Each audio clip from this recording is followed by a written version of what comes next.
la taliyaha dhanka warbaahinta ee musharaxa madaxweynaha xisbiga mucaaradka ee wadani Muniir Axmed Cigaal oo kula warbaahineed maanta ku qabtay magaalada Burco ayaa ka mahadnaqay soo dhaweyntii ballaadhneed ee bulshada Burco ku qaabileen wafdigii ballaadhneed ee hogaaminayay gudoomiyaha xisbiga mucaaradka ee wadani ahna musharaxa madaxweynaha xisbiga mucaaradka ee wadani Cabdiraxmaan Maxamed Cabdilaahi Cirro oo soo gaaray gudaha magaalada Burco maalintii shalay waxaana hadaladiisii kamid ahaa rasuulullaahi sallallahu alayhi wasallam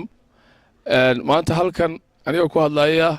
afka wafdigii ballaadhnaa ee hogaaminayay murashaxa xisbiga wadani Cabdiraxmaan Maxamed Cabdilaahi Cirro waxaan halkan uga mahadnaqayaa oo mutaystay mar labaad iyo mar saddexaadba dadweynihii reer Togdheer dadweynihii reer Burco sida xamaasadda leh ee aan hore loo arag runtii taariikhda gashay ugu soo dhaweeyay iyagoo midaysan oo isu dhan gobolka Togdheer soo dhaweyntaasi runtii dareen bay abuurtay ma yahay soo dhaweyn oo kaliya waxay ahayd sidii aad arkayseen mas'uuliyiintu ay sheegeen halkan aan ka cadeynayo fariin cad oo ay shacabka jamhuuriyadda Soomaaliland u direen dadweynaha reer Togdheer iyo dadweynaha reer Burco taasoo ahayd in waddanku sii hayaamayo oo uu hayo dhabihii isbedel doonka iyo sidii uu xukunka jamhuuriyadda Soomaaliland ku iman lahaa xisbiga wadani iyo madaxdiisa oo ay u arkeen madax ka saari karta mashaakilka faraha badan leh ee kulmiye runtii keenay ee aanu nayi kulmiye saari karin magaalada Burco iyo gobolka Togdheer ba sida dadka jamhuuriyadda Soomaaliland ay og yihiin waxay ku aasteen kasta oo yimaado sidii murashaxu sheegay hadday tahay kii xorriyad doonka iyo hadday tahay kii waxbarashada iyo haddii ay tahay kii xorriyadda la soo noqoshada iyo haddii ay tahay mid ka xarakaadka islaamka iyo diinta lagu fidinayay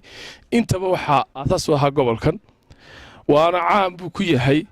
in dibishu ay ka istaaranto ama ka shidanto gobolka Togdheer tiimaytana la mid tahay waxaan mar kale ana ku soo celinaya u mahadnaqayaa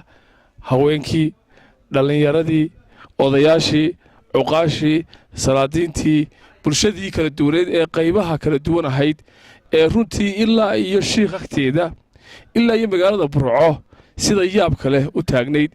ee soo abaabushay iyadoon cid soo saarin iyadoon cid soo gurin iyadoon cid aan waqti gelin iyagu dareenkooda runtii iyo jacaylkooda iyo rabitaankooda iyo dooristooda ku soo baxay waxaan leeyahay jasaakumullahu khayr ilaahay hayad ka jasaaysiyo shucuurtiina aad muujiseen qalbigayga taabateen fariibada ummadda Soomaaliland u dirteen